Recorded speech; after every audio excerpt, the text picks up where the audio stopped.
God days, mga mahal ko, masayang buhay! At ngayong araw nga ay kaarawan ng aking asawa. Tayo ay magluluto ng pangpahaba ng buhay, ang pansit. At tayo muna ay bumili ng pansit dahil tayo ay maswerte ngayong araw. May promo ang super cute. Dating 5 real, ngayon ay 4 na lang. O diba, laki mag-discount, 1 real. At least may discount. Lucky tayo today kasi nakahanap tayo ng ganyang brand sa Tamimi. Usually kasi wala. At bumili na lang ako ng burger buns kasi plano kong partneran ng burger ang aming pansit. Yan, super cute yung ginagamit kong bihon kasi yan ay masarap at ganyan ang pansit natin sa Pinas. Naganda ako ng mga ingredients, manok, chicken breast, mix siya guys kasi ayaw namin ng purong laman, gusto namin may buto-buto. So, breast at saka legs yung ginamit ko. At inanda ko na itong mga gulay, repolyo, baguio beans, red bell, green bell, sabi ni Ann Curtis, capsicum, at saka isang carrots. Yan, pinrepair ko na sila muna bago ako magluto para dire-diretso tayo sa pagluluto. Wala nang pa hintay-hintay pa. Pagkatapos ko silang pagbabalatan, akin ng hinugasan. At atin ang hiniwa-hiwa lahat ng sangkap ng ating pansit. Tingnan nyo guys yung repolyo. Ganyan kalalaki ang repolyo. Pero take note, mas malalaki pa dyan ang repolyo. Maliit pa yan. Kaya nabaguhan ako dati nung dating ako dito, nakita ko ang repolyo. Na-amaze ako, super laki. Hindi kagaya ng repolyo sa amin sa palengke, sa Quezon. Ang liit niya, parang ulo lang siya ng sanggol na maliit lang. Tapos yan, in-slice ko na yung repolyo. Naugasan ko na yan siya guys, kaya hindi ko na siya nilagay sa tubig. Kami nga pala ng aking asawa ay LDR, kaya hindi nyo siya makikita sa aking kapaligiran. Dahil kami ay LDR. Pero kami ay LDR na masaya. At yan, naggayat na ako ng sibuyas at saka bawang para sa ating panggisa-gisa. Dinami-damihan natin para masarap sa pansit. Itong pansit ay natutunan ko magluto sa aking ama.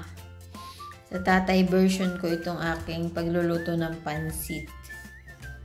Ginisa ko na yung sibuyas, tapos sinunod ko yung bawang. Laging second sa akin yung bawang kasi madali siya maluto. Then, pag ganyan na siya, lagay ko na ang manok.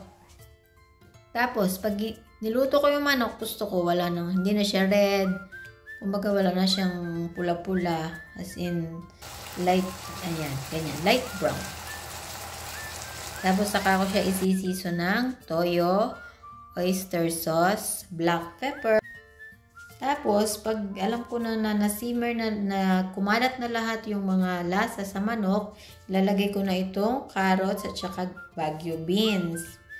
Hintayin ko lang sila maging maluto. Ayoko nung gusto namin ay yung pa siya. Crunchy pa yung gulay. Ayaw namin ng sagi. So, after few minutes, nilagay ko na din yung repolyo at yung capsicum, sabi ni Ann Curtis. Tapos yung pinaglagaan ko nung isang araw ng manok na ginawa kong pastil, ang siya kong ginamit pang sabaw dito sa ating pansit. Nilagyan ko lang siya ng konting oyster sauce at toyo, tapos pinakulo ko siya at nilagay ko itong ating bihon. Hindi ko binali ang ating bihon kasi birthday nga, bawal daw putulin kasi nga pansit, pangpahaba ng buhay. Yan, hintayin lang natin medyo ma-dissolve yung sabaw niya. Tapos, inad ko na yung ginisa ko kanina na gulay at manok.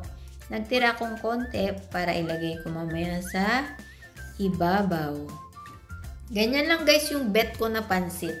Ayoko yung may mga kikiam, squid ball, Pag ganito lang yung mga lahok, mas bet ko guys. Minsan nga hindi ako naglalagay ng capsicum kasi ano siya para sa akin, madali siya mapanis.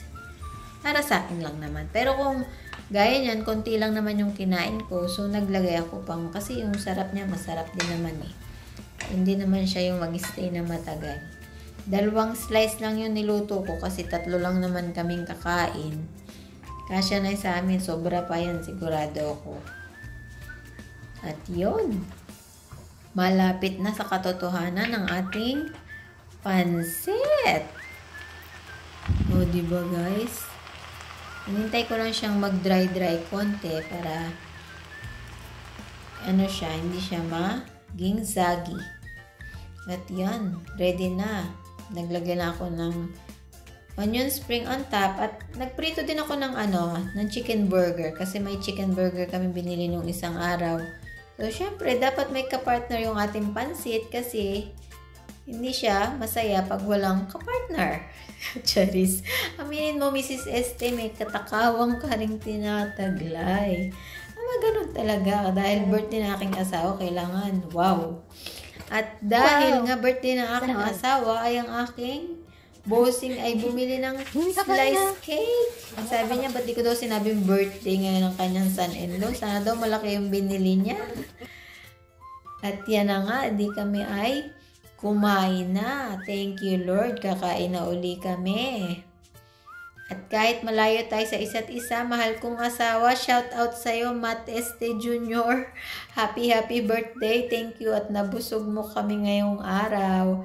God bless. Ingat ka palagi dyan. Birthday to you. At hanggang dito na nga lang guys ang ating vlog for today. Follow for more. 1, 2, 3. Bye-bye.